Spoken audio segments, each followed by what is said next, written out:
I don't know if a lot of people are talking about this, at least not in my circles, and it needs to be because I think it is part of not just American identity or male identity. It's part of virtue. It's part of how we present ourselves to the world reflects what we think of them. Do we, love Mhm. God, love your neighbor? Like, do we love the people around us? I think how we dress says something about that.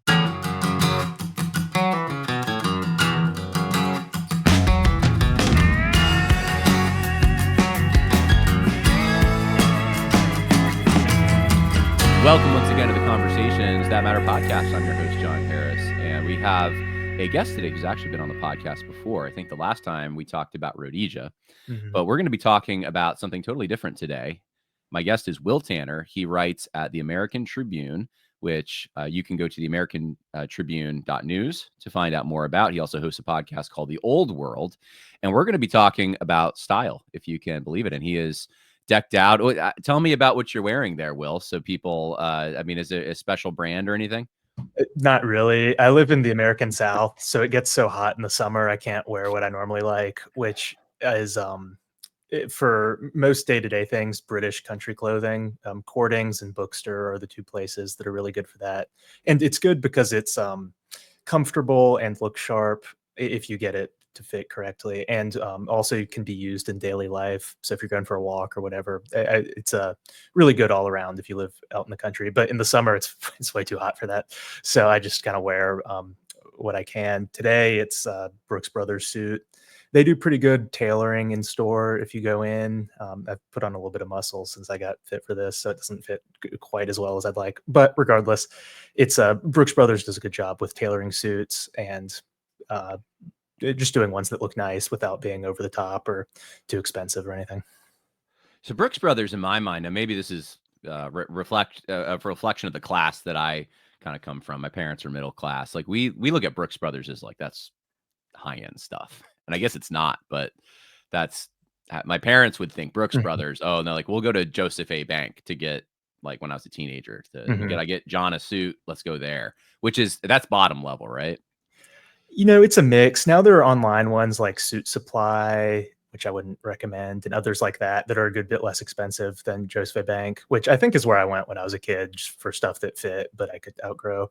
Brooks Brothers is good because it is like expensive, but it's reasonably high quality and it's not overly expensive. Like I wouldn't recommend getting one, but a Tom Ford suit I think costs like $10,000, or a Savile Row suit costs like three to Whoa. $10,000. Whereas Brooks Brothers, if you go on the right day, it's like $1,000 or 1,500 for two of them. So it's expensive, but it's not unbearable because they last for a long time.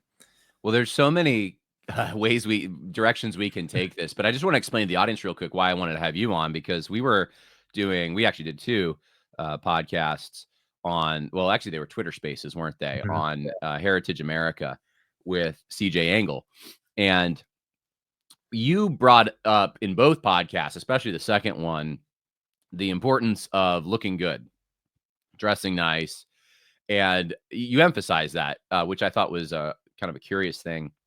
I think, CJ and I were emphasizing things like religion and um, cultural memory and these kinds of things. And when you had a chance, it seems like you always snuck in and look nice.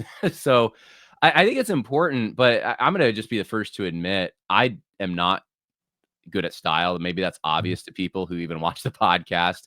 I think in the initial days, I would just wear a t-shirt or whatever I felt like wearing sometimes. And I thought that gave me an approachability. I wasn't thinking deeply into it at all, but Mhm. I have thought more and more about, especially looking at old pictures, right? The Mhm. way that our grandparents lived. I thought more and more about the fact that uh, people didn't walk around in sweatpants and exercise clothes with their hair disheveled or a baseball cap back in the day. They had Mhm. nice clothes. Even the poor people had nice Yeah. clothes, like New York City, 1950, and everyone's walking around in a suit.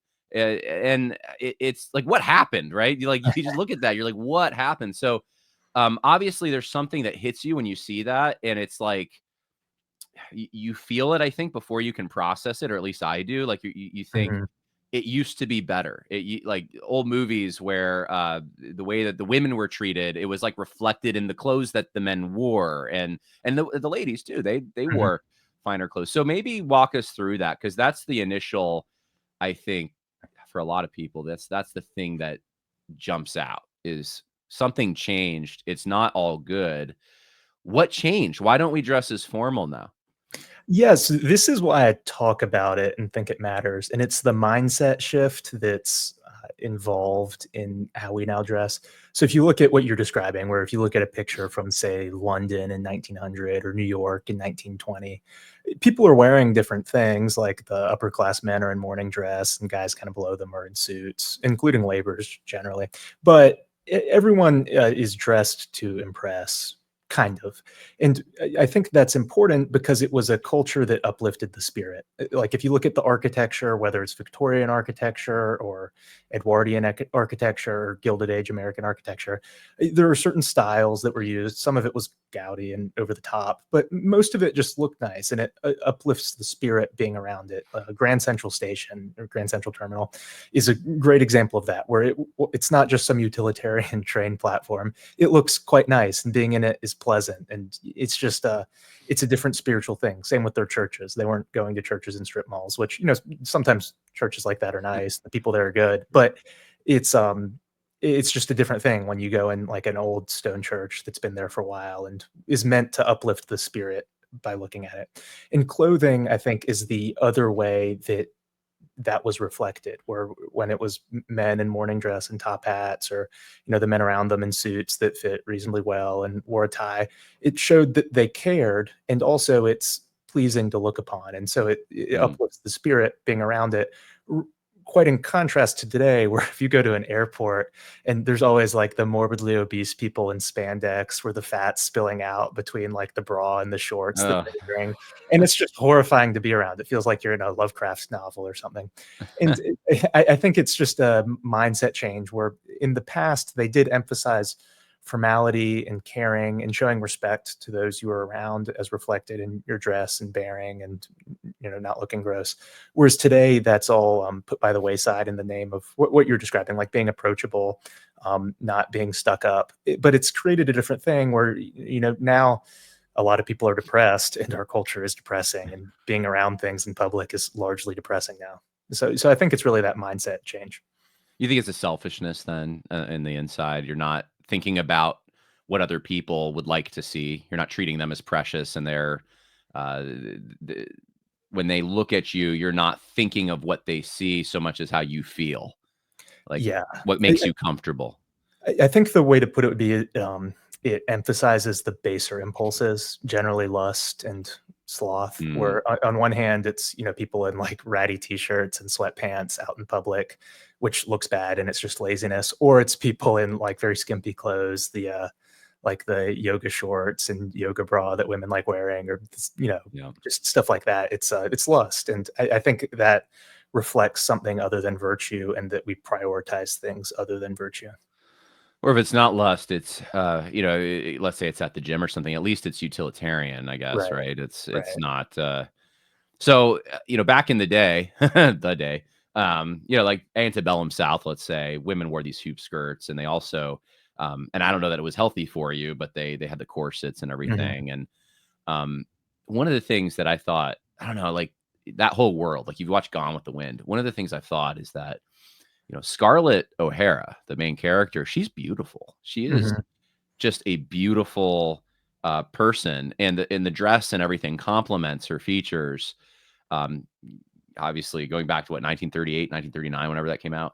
mhm, But the whole society, even in postbellum America, still valued some of that to some extent, at least.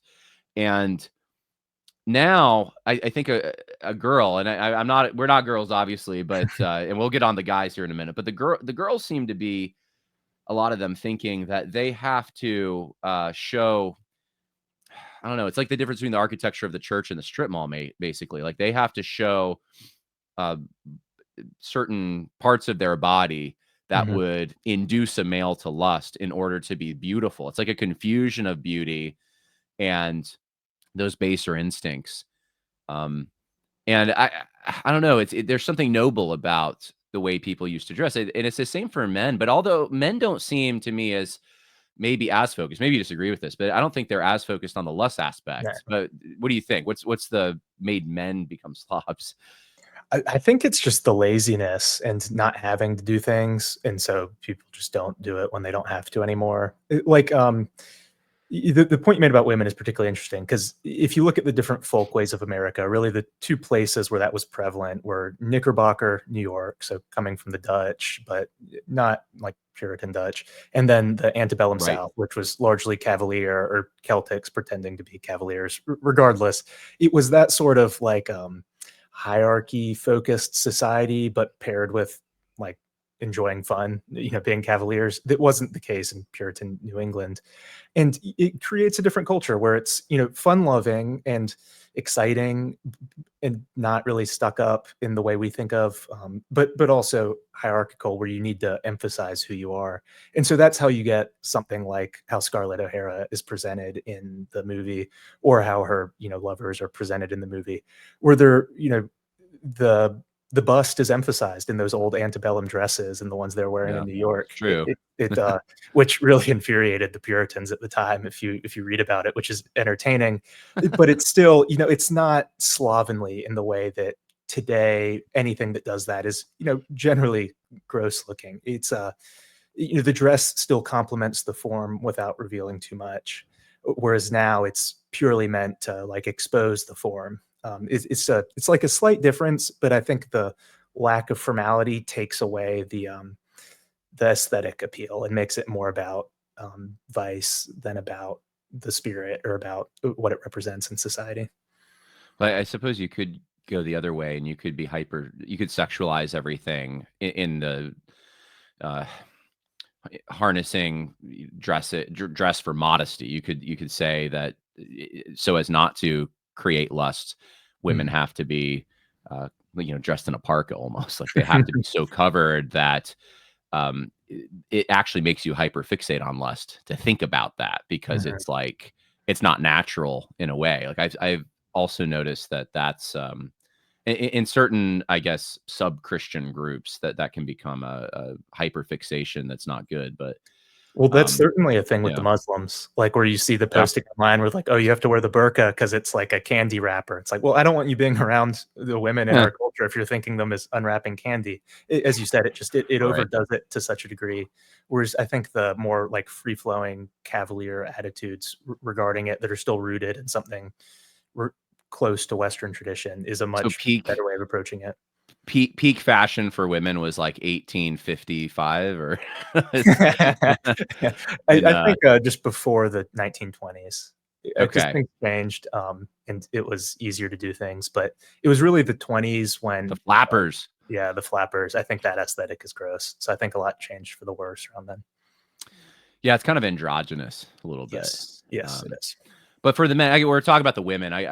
I'm kind of curious about the men, because I think most of my audience is male, and I'm curious for my own sake. I would like to do better Mhm. and have pointers on how to treat other people as precious in the way I dress, and respect them.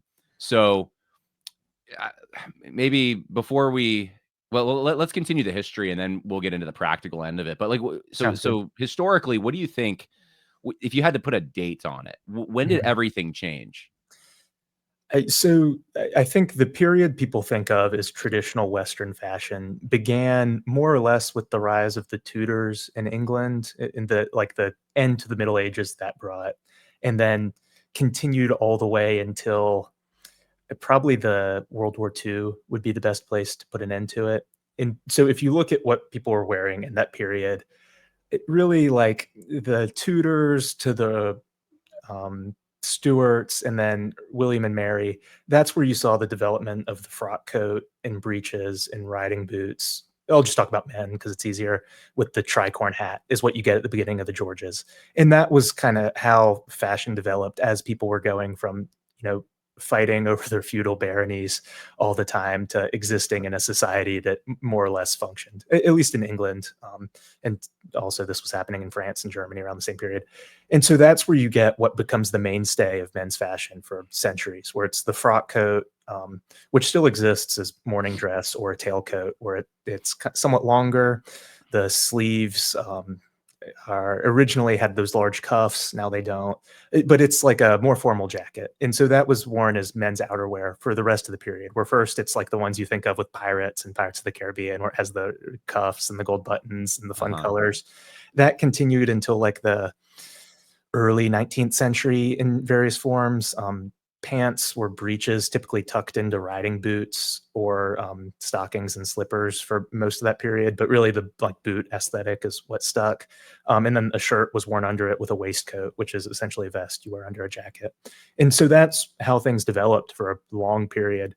The culmination of that was the Gilded Age, Victorian aesthetic, where the tricorn hat was replaced by the top hat, which is, it's a fun look, I guess. And then the frock coat had been changed, where during the day it's morning dress, which is like somewhat longer coat that just buttons with one button in the middle and then slopes back, and striped trousers, typically gray, with a waistcoat and shirt, and something approaching a tie or cravat, which that kind of developed over the same period. And then at night it's tails, which is a frock coat, but like the pockets are cut out, so it's somewhat different on the front, and you wear a somewhat different waistcoat, almost always white under it, and then black pants.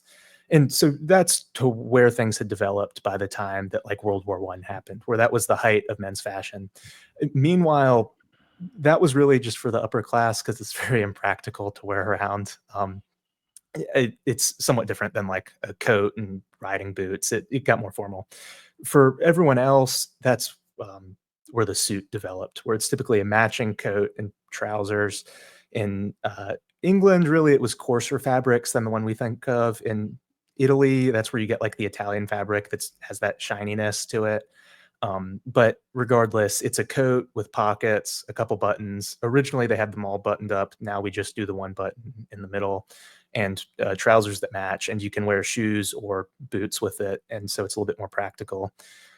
This is also where you get and I know this is rambling, but that developed really like English country life before World War I was what people aspired to. The Germans and the French aspired to it, which is interesting. Tuckman talks about that in The Proud Tower, how the others were trying to ape the British. But in the country is where things were more realistic and more casual than in the cities. So this is where you get for fox hunting, you get a revival of the traditional Georgian aesthetic, where it's still the red riding coat, like that you see people riding around on fox hunts and those prints that they called a pink coat because the tailor's last name was Pink. The white breeches, typically they were chalked to make them even more white. And then the top boots, which is the black boots with like the tannish stripe going along the top. And that's what they wore generally while riding, which horses were such a big thing in the period. It became very popular for wearing that while chasing around foxes. When not doing that, so when shooting or when just, walking around either as a farmer or as, someone who's managing your estate in the country, that's where the tweed suit developed, where you can tuck it into Wellington boots to walk through the mud, but it's trousers and a jacket, almost always that match, because tweed looks extremely bad when the like patterns are different, which people forget, but it just looks awful and you can tell something's off. So it's almost always matching like a typical suit with a waistcoat, sometimes not. But tweed is a very versatile fabric because it looks nice. It looks like a suit, but it's also thicker and tougher, where you can wear it through the countryside and do whatever, and it doesn't really get damaged. So Cordings, which is the company I mentioned earlier, for example, came out with what they called covert cloth, and the covert coat, which is a top coat in this very thick cloth where you can ride on a horse through briars. I've actually had to walk through briars in one before, and it didn't get damaged. It just bounces them off because it's thick, it's waterproof, snowproof. It's really nice. So that was the aesthetic that developed in the country, where it's these greens, browns, yellows, corduroys, tweed, that sort of thing. And that's really where things were going, where it's an ability to look nice while also functioning in a hierarchical but casual atmosphere, somewhat like the American South. And so during the summer, you get, the linen, the gabardine, the silk. That's very similar in that it's a little bit more colorful than the gray and black worn in the city, but also more practical because you can do things in it rather than just stand around. And society was culminating to that point because the British had come up with it more or less, and then the Germans and French wanted to be like them because it showed wealth and power and prestige, and so they were aping it. It was becoming prevalent in those countries as well. I think to a lesser extent Russia, but they were always kind of different. And then everything ends in the cataclysm of World War One, where so many people die. Everything becomes more expensive. There's this depression that sets in where the look somewhat survived after that, but the formality started to die out. So men generally didn't wear white tie to dinner anymore, whereas originally, gentlemen, whether eating at home or eating out, would wear white tie, so either morning dress or tails, depending on the time of day, to eat. Women would wear tiaras and ball dresses to eat. It's very formal. That died with World War One because everything was just so expensive, and that's where you get the development of black tie. So the tuxedo is technically semi-formal because it's much less formal than white tie. It's more like a suit, but of a somewhat different fabric. And Really? it's much easier to put on without having a servant do it for you. You have to tie the bow tie, but that's not too bad. It's just a little bit easier to deal with. It's less formal. It doesn't look as formal when you see them side by side. And that came out of the 20s, and it's, for whatever reason, what we stuck with even as society got wealthier again. We're now pretty much everything other than some debutante parties and some afternoon weddings in the South or in England is black tie. So that's where that came out of, and that's where what we call formality has developed to, where it's just the tuxedo. And this is also the period where morning dress was obliterated, and pretty much everyone just wears either a gray or blue city suit to work if they're working in the city. That's where you get that. And really, the development of the suit is something that the upper class rather than just the middle class wore.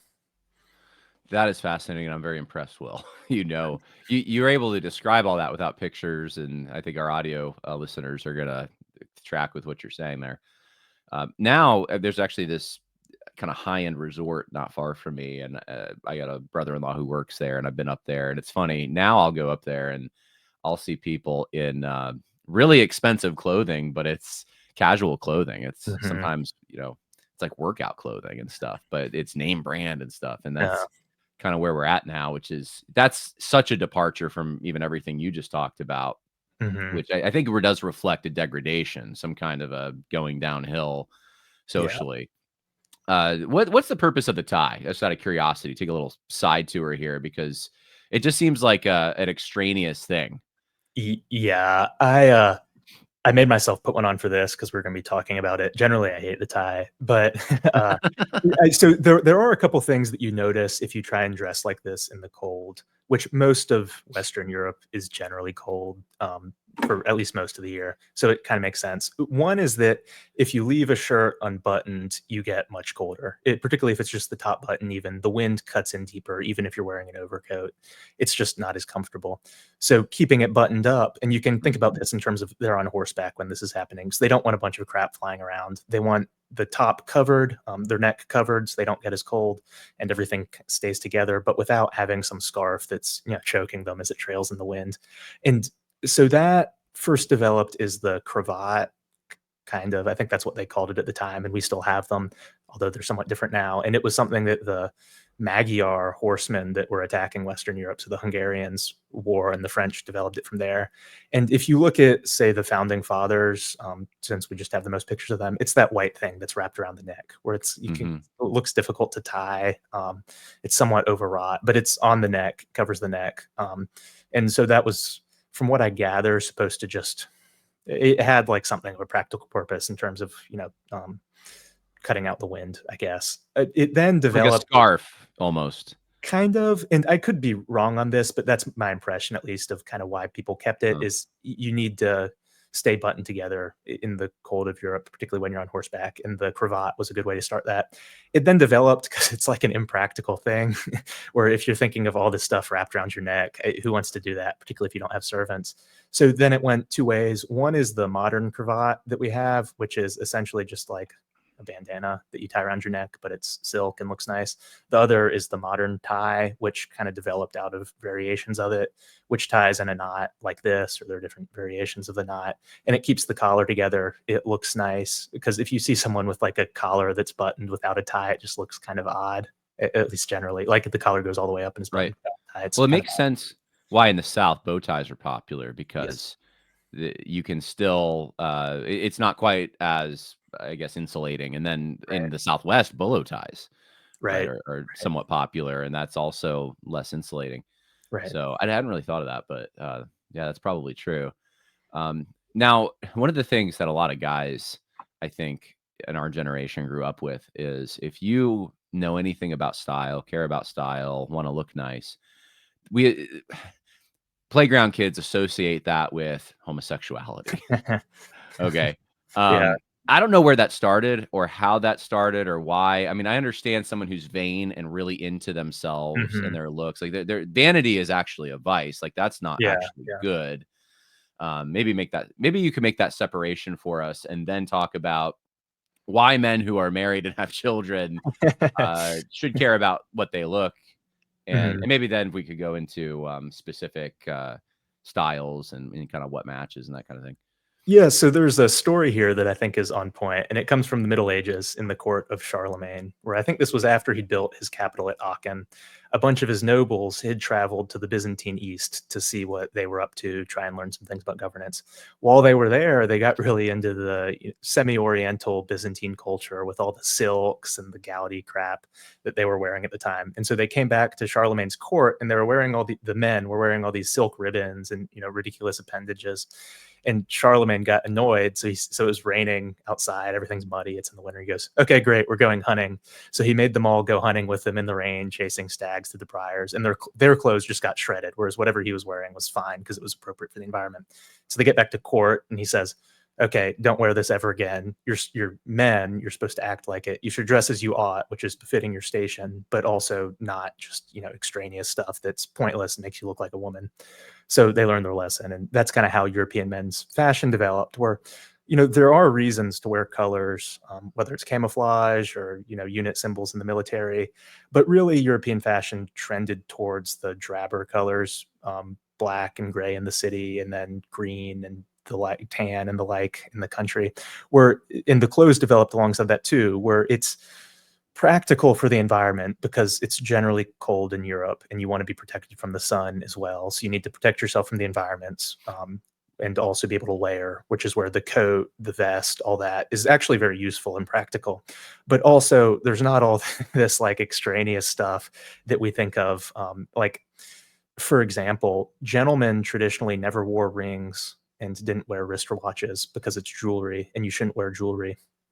Now, signet rings were used for closing envelopes, but still the British peerage and gentry doesn't wear wedding rings because you shouldn't wear jewelry as a man. It's weird. There's no purpose to it. So that's a thing, and that's why you never see like British people, at least traditionally, wearing gold chains around or those gold chain bracelets. It's just that sort of stuff should be cut out because it's extraneous. And I think that's really the mindset where you should dress in a way that is uplifting to those around you and befits your station as a person, where you're not like Mark Zuckerberg dressing down so people forget you're a billionaire. But you also shouldn't be wearing stuff that's extraneous to the purpose you're going about in life. So, wearing a suit to the gym would be weird.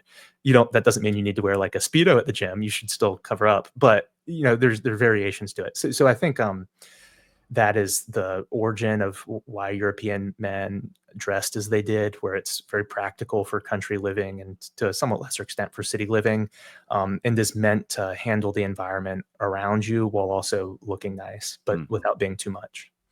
Yeah, you look at some of those old French kings, like King Louis the whatever Hmm. 15th, and he's Yeah, he's got like high heels on, and you're like, yeah. what is going on there? Uh, seems pretty. And so the English didn't like that. Yeah, it's always somewhat different with royals because they have to, impress. So that's where you get the robes with like the velvet and the ermine fur. And to some extent, it's about being impressive and wearing that ceremonially. But if you look at, say, around the same time that that's happening in France, so the early 1700s, this is when the Georgian kings are wearing just frock coats and riding boots and hunting in the countryside, or Right. it's just somewhat less so. When it's at court, that was always a little bit different, particularly once everyone got wealthier. But generally, at least, most of it was geared towards being practical and looking nice, with the somewhat exception of monarchy, because you're going to dress differently in like the procession they did for Charles than you are in most of the rest of life. So right now, as we're talking, for those listening on audio, you're wearing a suit. I think you're wearing a suit, right? It's not just a sport jacket. Okay. Yeah. So you got a suit on from Brooks Brothers. And oh, by the way, before I just noticed this, is your collar, that seems like a little pointier and longer than a lot of collars. Is it a special kind of collar? No, I think it Or just looks like that because of the angle. okay, all right. All right, never mind. All right, so you're wearing a suit. I'm wearing what would you even call this? Just a collared shirt is what I'd say, but was it plaid? It's got a Like a pattern on it. checkered shirt. Checkered shirt. And so I would associate what I'm wearing with kind of rural American life, perhaps. It's if I threw on a sport jacket, I think today it would be considered business casual, just a collared shirt, a sport jacket. I don't know, the checkered shirt, I don't know if that would work or not, but if I go out and I'm gonna take my wife out to eat, and we're not going to formal dining, we're just going to Texas Roadhouse or Five Guys or something, right? I'll wear this shirt out. And now I'm open to correction. I don't know if I think this is an appropriate shirt to wear. It's a little bit above what the other people in the restaurant will probably be wearing, because a lot of them are going to be in t-shirts. I tuck the shirt in because that's why there's tails. Like, I'm not going to be a slob and just wear it out. And I'll have a belt and maybe some maybe jeans, but more often than not now I'm doing like boat pants, or I don't even know what you call them, like Dickies. So they're different colors. Sometimes they're jeans, but they're different color jeans. So it's just sort of a step above. So I guess I'm explaining all that to the audience to say what I'm describing about myself, I associate with like your red-blooded American male. And I think most people would. Like, that's your grill American walking in Texas Roadhouse, right? And maybe he's got some boots on, but they're nice boots, or they're cowboy boots. That's why I wear a lot of cowboy boots. So Western kind of frontier clothing. One of the things you said was looking nice is part of being a heritage American. So what I just described in my mind, this is part of my heritage. But I think you might have a different take on that, because you're talking about like the way that Anglo-British people dress and how that kind of filters into America. So talk about what you associate with your American style. And I don't know, if you had it your way for a day, what all the guys would look like. What would they dress in? Yeah, so I think the foundation here, in addition to the Charlemagne story, is there's this great passage describing Jefferson and Washington in a book called The Age of Federalism, where they're talking about how the Virginians would act. And the Virginians are relevant because they're largely Anglo-Saxon, like middle class to upper class, or lower upper class types. So like the gentry to the prosperous yeoman is really what the Virginians politically were. And how they dressed at the time, and they did this very intentionally, was taking British fashion, so the frock coat, the breeches, the riding boots, the waistcoat, all that. But instead of aping it just exactly, they modified it for American life, which was always somewhat harder than in England, because we still did have a frontier. Indians were a non-zero threat to Virginia in 1760, and changed it based on that to be intentionally somewhat more casual while still sticking within the rules of looking nice. So like Jefferson was known for wearing corduroy pants instead of traditional breeches when riding or meeting with people.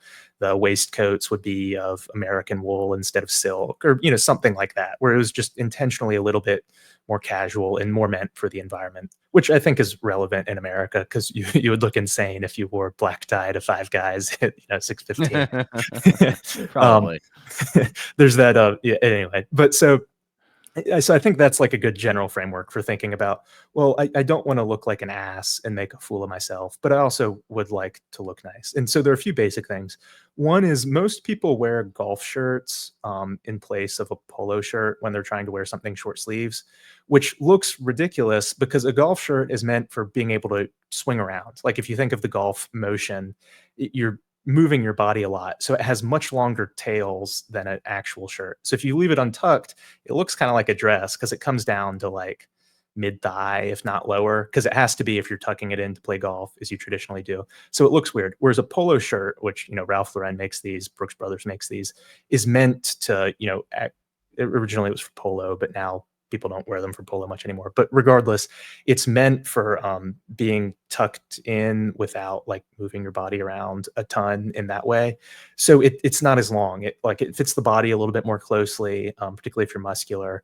I think it looks sharper. It's generally not like a silk or performance fabric. It's cotton or something like that. That kind of looks like a heavier duty fabric and is easier to wear around in the woods without it getting all torn up.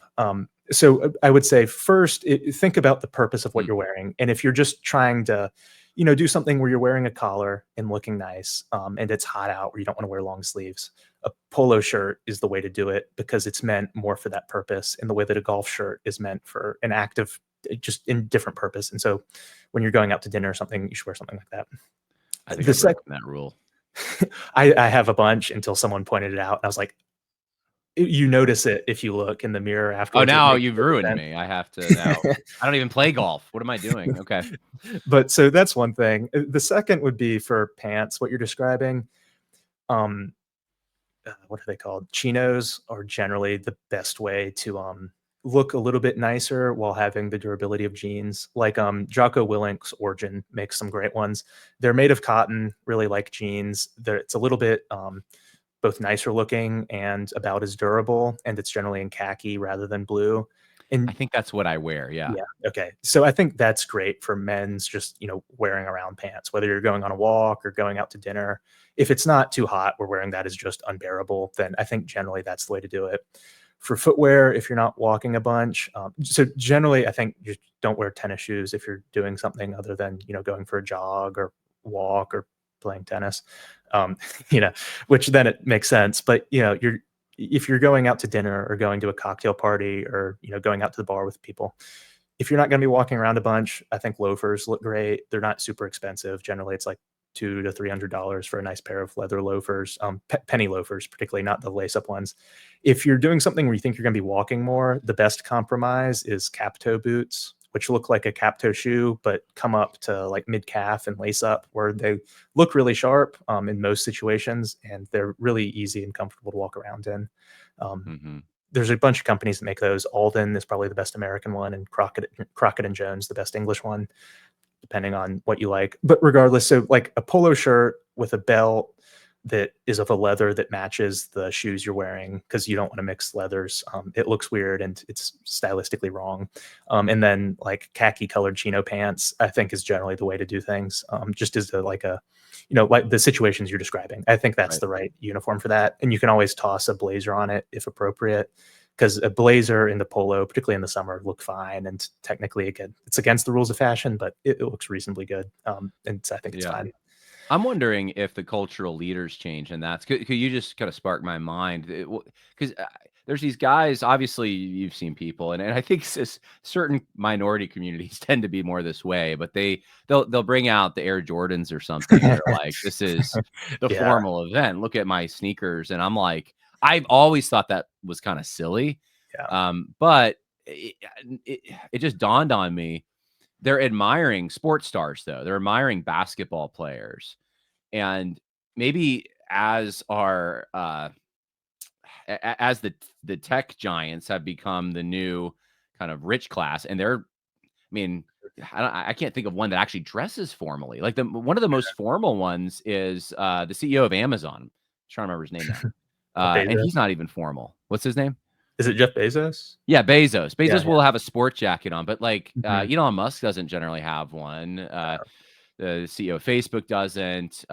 Steve Jobs was like very known for that, and neither is the CEO of Microsoft. It's just weird. They're very sloppy, kind of hippie. Like the hippie class kind of became they filtered into the elite classes, and then the other celebrities were sports stars. And I'm wondering if that's what happened. Like they just affected the fashion so much. All right, it's a theory. I don't So know. I think you're right. There are a couple things going on there that I think are relevant.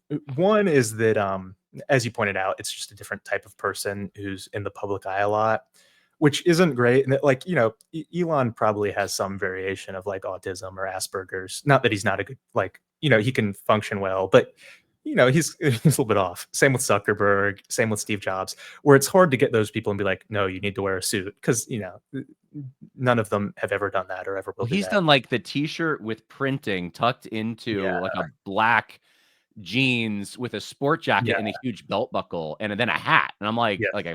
a trucker hat. And I'm like, what's going on? Yeah, yeah. It's weird, and it's you just kind of have to look past those people because they are kind of the cultural leaders, but they're just always going to be different because they're mentally wired a little bit different.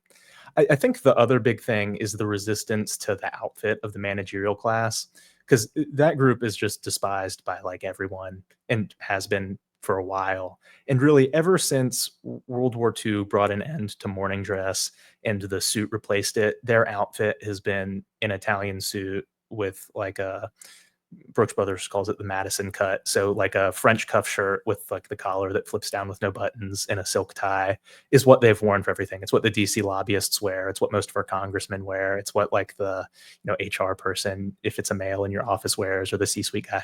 And everyone dislikes them because they're very dislikable people. They're very credential driven. Just the type of person that Americans I think largely find kind of odd, Yeah. in a different way than the tech people. So there's a resistance to dressing like that and wearing the normal suit, which I somewhat agree with, because it's the outfit of a despised class that's often very liberal, but also snobby. So I think there are alternatives that should be recommended for things where you're not just wearing a polo and chinos, if you want me to get into those. Yeah, yeah, we could get practical. What should men have in their wardrobe? And maybe, well, I think you'll probably get into it as you describe it. Like what matches, so people aren't mismatching, right? Like even what you said about a belt, matching your boots, maybe matching your wristband on your watch. I don't think I started thinking that way until I got married, to be quite honest with you. I was oblivious to it. So anyway, Okay. what do we have in our wardrobe? Okay, so we'll just start at the watch because that's the easiest.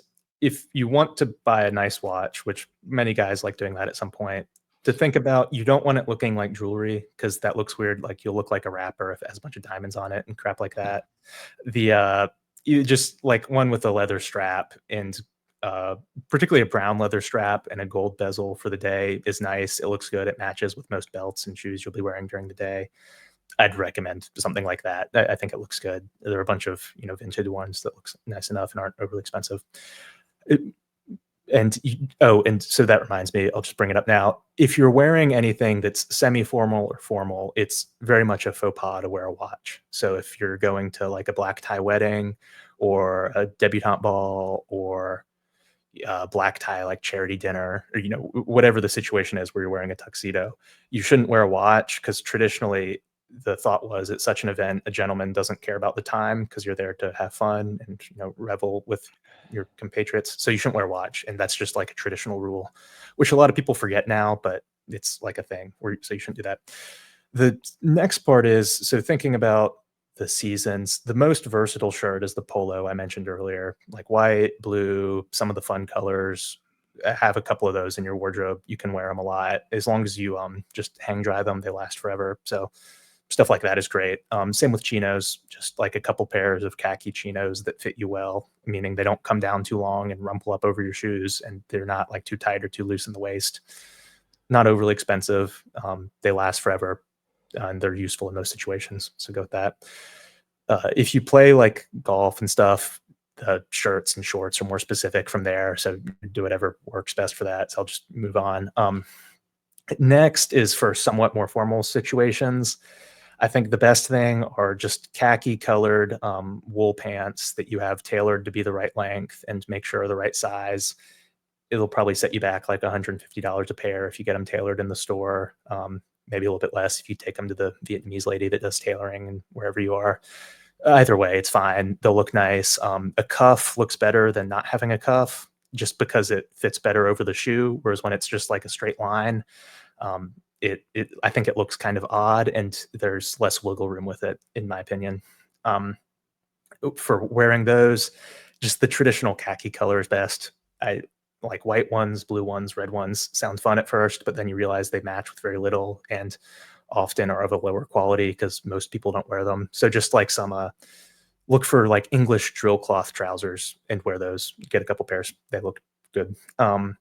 For a shirt in that situation, a Brooks Brothers Oxford cloth button down. They're like $70. It's somewhat different than what I'm wearing now, just because this one wasn't at the dry cleaners. So, but regardless, Oxford cloth, it's a little bit thicker. It's easier to wear around if you end up having to walk a bunch. It's just more comfortable in that situation. It looks a little bit more American because it's like a classic preppy American thing to wear. And it has a button down collar like this, but it's a slightly different collar shape. And they look good. It's useful in most situations as long as it's not like a formal event. So a couple of those, white and blue, are great. You can get different with it if you want, but to start out, just like a couple of those in white and blue are great. To wear over that, a blue blazer is versatile because you can wear it in pretty much any situation other than a formal one. It looks good. You just have to get it fit once, and they last for a long time because the cloth is of I forget the name. On a blazer? Mhm. I don't know. It has I can't remember now. But regardless, if you just get like a traditional navy blue blazer, it'll be the right cloth, and it fits quite well. It's nice. They look good. They're versatile. Get a couple pocket squares for them because people like pocket squares. What'll kind of show you you're thinking about it. And it's just they're inexpensive. It's a nice thing. Is it wool or Oh, serge? Well, I'm looking it up. yeah, Velvet, it's worsted wool. Is what I was thinking of. worsted wool. Okay. Anyway, it's just a little bit more durable than traditional suiting. And then also you'll want a couple sports coats. Eventually, for summer, like a silk sport coat is great, or a madras sport coat. They're both very light fabrics that are comfortable to wear in the heat, so you'll be able to wear it when it's hot outside, which is nice. You can get them in fun colors, and it'll look good. Just make sure the pants and shirt match. Brooks Brothers sells some great ones, and they're not overly expensive. For winter, this is where tweed start, or like fall, winter, early spring is where tweed and British country apparel starts being a thing and being nice. For that sort of thing, for dressing well in the winter, one or two tweed suits if you want, or you can just stick with the blazer. It's somewhat a faux pas to wear them in the city if you have a big job. If you have a job in one of the big metropolises in America, like DC or New York, but other than that, it's fine. Something that looks nice, generally in like a green or a brown. Tattersall is the shirts that you traditionally wear with those. It was originally horse blankets in London when they were selling the horses, was at this place called Tattersall's, and he used this check pattern. They turned it into shirts, and they're really great country shirts or just shirts for active life because they're super comfortable. They have fun patterns. They're extremely durable just because they're made of generally a cotton wool blend, sometimes just cotton, but anyway, they work great. Go well with tweed. And you can always just wear the tweed suit jacket. Generally, they're called hacking jackets because they're a little bit less formal and meant to be ridden on a horse originally. But regardless, because they're less formal, you can wear them with chinos or something like that, or your khaki pants instead of the suit pants.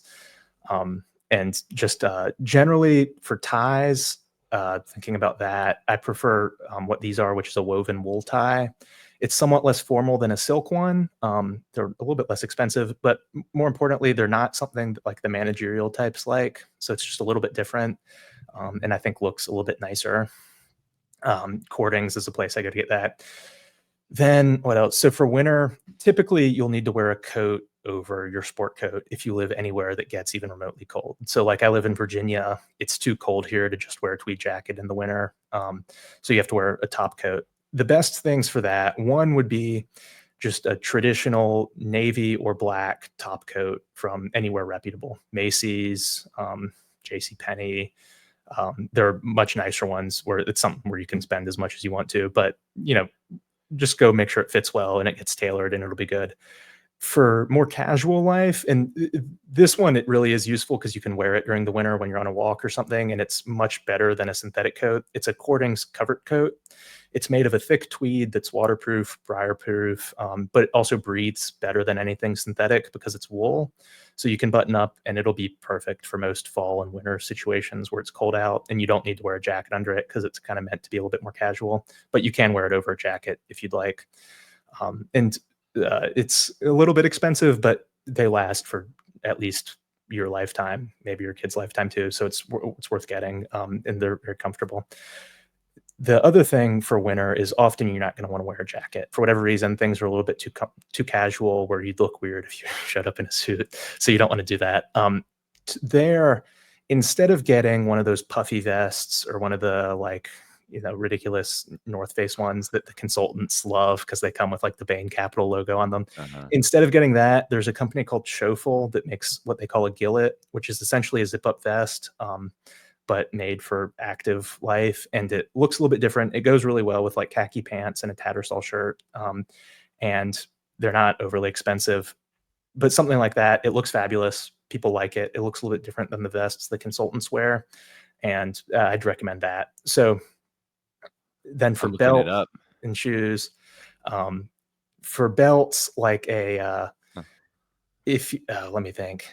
So if you're willing to spend a bit more, there's a type of leather called a cordovan that's made from like horse's hide. And it's a little bit more expensive because there aren't as many horses as there are cows, but it lasts far, far, far longer than anything that's traditional cow leather.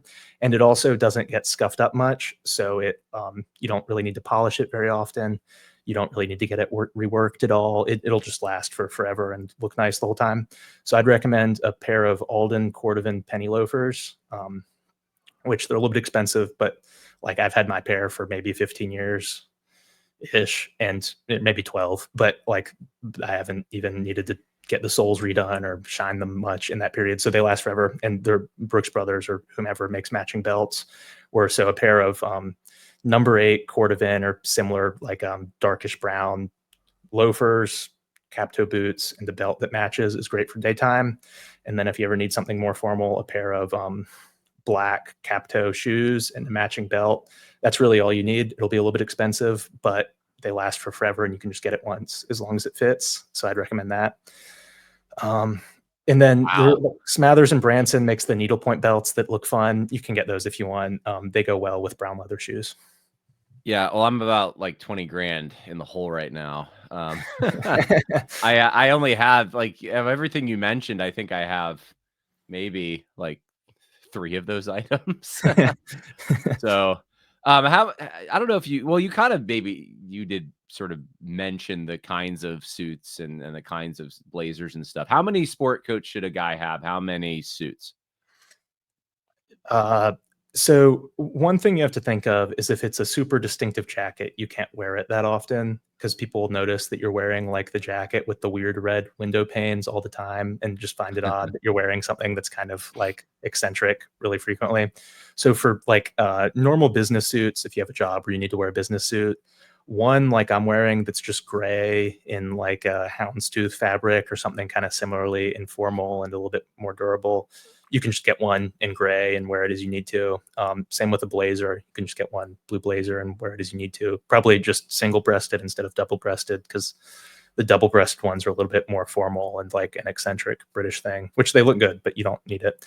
And then a slightly more formal suit for weddings that aren't black tie or funerals or work that's more formal, like dark navy blue is probably best for that, or dark charcoal gray. And you can either get it with pinstripes or without, depending on what you like when you go in.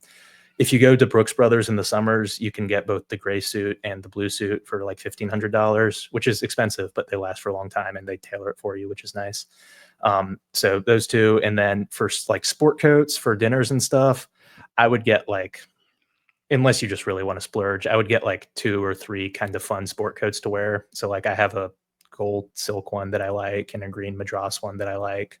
And those are fine because you don't really end up using them overly frequently, or you can just use the blue blazer and wear that as much as you need to. So probably the 2 business suits, the blazer, 2 sport coats. And then if you live somewhere cold, I would get 2 tweed suits. So my wife got into this whole skin tone thing and what colors match your skin tone, which I've never heard of until she started getting into it. And she tells me I'm blue and gray, right? So and it's certain shades of blue and gray, but Mhm. it's like so I wouldn't look good in a brown suit. In other words, even though my hair is brown, Mhm. I look good in blue and gray because of my skin tone. So I listen to her. Obviously, she's my wife. But I mean, have you ever heard of that? Do you recommend getting those tests? That's a thing. Some people do it. If you wear eccentric colors, it's something you need to worry about. So if you're thinking about getting like a jacket that's pink, or something like that, like first, probably don't. Second, that's where you should check your eye color, your skin color, your hair color, and make sure it matches. But pretty much everyone, at least if you're like a white European, the muted colors that are typical for traditional clothing will always work fine. So you'll always be able to wear a blue suit. You'll always be able to wear a gray jacket, and you'll always be able to wear like the country look of the tweed. Also, if you go into the store instead of ordering out online, the people who are putting it on will tell you if it looks horrific and you shouldn't get it. So that's a reason to go somewhere like Brooks Brothers instead of just ordering online and having it tailored after you get it. Yeah, because you can measure things. You can even order things tailored if you give them the Mhm. measurements. You don't Yeah. recommend that though. If you know what you like and you know your sizes, it's great. For example, I'm a 42 small jacket more or less fits me perfectly. So I know when I'm ordering, say from Cordings, which is based in England, that I can just get that and it will fit me well. So if you're like that, have someone measure you the first time, certainly. But after that, you can do it as you want. I would say don't do it if it's an eccentric jacket, because there's very much the possibility that it'll look weird with just your skin tone and eye color. But if Right. it's like a gray jacket or something, you can go ahead and do that if you know it fits. Regionally, does this change at all? Do you, I mean, are there slight things you do differently, or like if you're out in the West, Mhm. do you have Western cut shirts? And I don't know, like they have the shoulder patches or the elbow patches on um, the sport jackets and the I mean, I think it's a different cut, to be honest Mhm. with you. I think you wear cowboy boots. In the South, there's seersucker suits. I mean, how very much variation do you give to region? So you have to change it depending on the temperature, because if it's like hot, you don't want to be wearing a tweed suit. If it's Right. cold, you'll look ridiculous in like a silk jacket, Yeah. generally at least. So you have to change it based on that, and like you shouldn't wear seersucker in New York in the winter. I think the bigger Yeah. thing to think about and is that if you're pretty much anywhere like in the American South or the West or the Midwest, the country look fits generally. So cap toe boots, chinos, a tattersall shirt, and a gillet or a tweed jacket that works in in like a town in Colorado, a town in Virginia, or town in Tennessee. So I think it's very versatile in that respect. uh, you shouldn't wear country clothing into the city or city clothing in the country generally. So, for example, the classic line is don't wear brown into town, meaning if you have a job in the city, you should wear black leather shoes and belt. That's Hmm. not really enforced anymore, but it was a thing. And I think it's more relevant for formality. So, like wearing a pinstripe blue suit to a bar in like a small town in the South, even if like it's somewhat a more formal place, that would just look weird where it's not really quite right. Yeah. Like the sport coat or the tweed coat will probably look better in that situation. On the other hand, if you're going to like a dinner at a country or a city club or something like that, that's typically where like the blues and grays make more sense and look better, and the leathers that match them look better too. So I would just think about that. But I think regionally, it's not really that big a deal. It's more Yeah. about like the urban versus country environment or the hot versus cold environment. Yeah. Yeah. That makes sense. I think when when you're talking about sort of blending in, for lack of a better term, Mhm. there's uh, the- it's good manners because you're not an eyesore. You're Yeah. not trying to draw too much attention to Yeah. yourself, and you're exuding a graciousness that I respect your customs, and Mhm. and you could be creative in that. Yeah. You can walk into a country bar and have many different kinds of boots on, but Yeah. you wouldn't walk in with polished shoes that you'd wear with a tuxedo Yeah. in. So yeah, I think that's that's sort of the principle behind this. It sounds like Mhm. practicality and graciousness Yeah, absolutely. and And neatness. Yeah. thinking about that, like people at least probably have a vague conception of the different tiers of dress. So like polo, blazer, suit, black tie, white tie if you ever wear it. You shouldn't go more than like one step above what most people will be wearing. Generally it's best to fit in, but if people are like especially casual, you shouldn't be more than one above. So like, if you're at a place where most people are wearing t-shirts, it probably makes the most sense to wear a polo or a polo and a blazer. If most people are, wearing a polo, you can probably get away with wearing a blazer or like a casual sport coat, but you don't want to be wearing like a full suit or whatever. So just it's something to think about. You it's best to fit in as long as you can do so while looking nice. If you feel the need to dress a little bit more formally, you shouldn't go more than one step Right. above, like tier wise. I think when it comes to dating and courtship and all that, I think it's obvious for guys at least, right? When a girl puts effort into how she looks, she's curled her hair or straightened her hair, whatever. I don't know. She's put work into her hair Hmm. and put on some makeup and puts on nice fitting clothing. It's attractive to a man when Hmm. they're in the dating market or whatever. And whether they are or not, I guess it's beautiful. Whether it's attractive or Hmm. not, it's a beautiful thing. And it's Right. I think it does give girls an edge. Well, would you say it's the same thing with guys? If they do what you're saying, if you're a guy and you're not standing out too much, obviously you're not a Mhm. spectacle, but you are dressing that one cut above to just, I don't know, show respect, show neatness, reflect some character. I think that is attractive to women Mhm. too. Personally, I think they notice that, and that reflects how you probably live the rest of your life. It's orderly and maintained. Right. Yeah, for dating, there are a couple things. One is if you have the money to splurge on a nice watch. If you're in the dating market, the Rolex is the only one that makes sense because it's the only one that women recognize. So if you want to spend a bunch of money on a watch, That's a lot buying of a money. it's a lot of money unless the crypto Yeah. market crashes, in which case, they tend to get cheaper because people get liquidated. But regardless, like if you're going to spend a bunch of money on a watch and you're dating, that's the only one that makes sense because otherwise, they won't care. Um, and you can just wear like a cheaper watch. But if you're going to spend a nice one, that's the one that makes sense if you're dating. The other thing is what you were saying, certainly correct, but women will notice if something's off. So, for example, a classic problem most guys have is collar roll or collar gap, where when they're wearing the jacket, particularly if it's buttoned up, it doesn't fit quite right because either it's too big or too small, or there will be like a gap between the collar and the collar of your shirt and the collar of your jacket, which it looks terrible. And that's the sort of thing that like women will notice if they notice that you're wearing a jacket. So you want to make sure you're like doing it correctly. So spend the $20 to get it tailored, and you'll have better luck in that regard. Or like if your leathers aren't matching or something, where just like it looks kind of off, you can end up like not getting people angry, but like they'll notice, and it won't have the effect you want. And grooming's part of this too, right? I mean, if you have a beard, you should keep it trimmed. If Yes. you shouldn't have hair that's just unkempt. I kind of think, I don't know what you think about this. I don't really think guys should have long hair. Like I just don't think it's becoming of a guy generally. I know there's guys who disagree with me on this, and but and what I mean by long hair is like I don't necessarily, I don't know. I don't mean like hair over your ears, right? That was like my dad's generation in like the Mhm. 60s. You couldn't have hair over your ears, but I I'm thinking like ponytails that go down to like half your back and stuff, and man buns and that kind of Mhm. thing. It's just it kind of gives an androgynous feel to it, and just doesn't seem becoming of the guy. But So for yeah. hair, the classic. So this is something you can see in paintings and pictures, which is fun.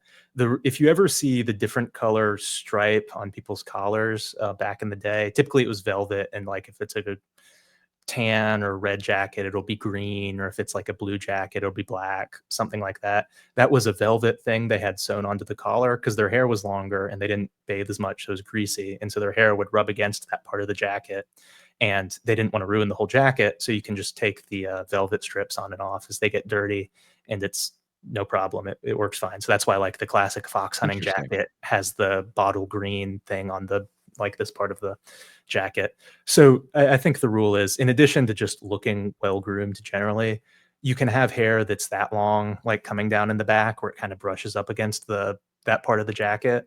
And hopefully your hair is not super greasy where it messes up your jacket anymore. Right. But you don't want it longer than that. Like you don't want a ponytail, you don't want a man bun or anything that looks ridiculous. If it looks okay and it's a little bit longer, it's just that part of the jacket. It's probably fine, but shouldn't be longer than that.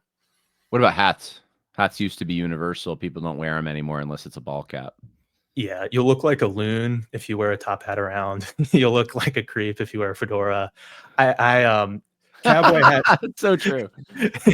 So I would just recommend against, unless like there are some wedding situations where people will rent a morning dress and top hats in the South. That's like a thing. So in that one rare circumstance, you can. Otherwise, just avoid that. Cowboy hats can be fun, but like as you mentioned with like Musk wearing a cowboy hat and a blazer, it looks ridiculous. So I don't wear a specific hat out of the circumstance for which it's intended. Ball caps are the thing that like everyone wears now. I think that's stupid. Like if you're playing baseball, if you're golfing, you can wear a hat meant for that. Or if if you work outside and you're doing something like that, it makes sense to keep the sun out of your eyes. You should wear a hat.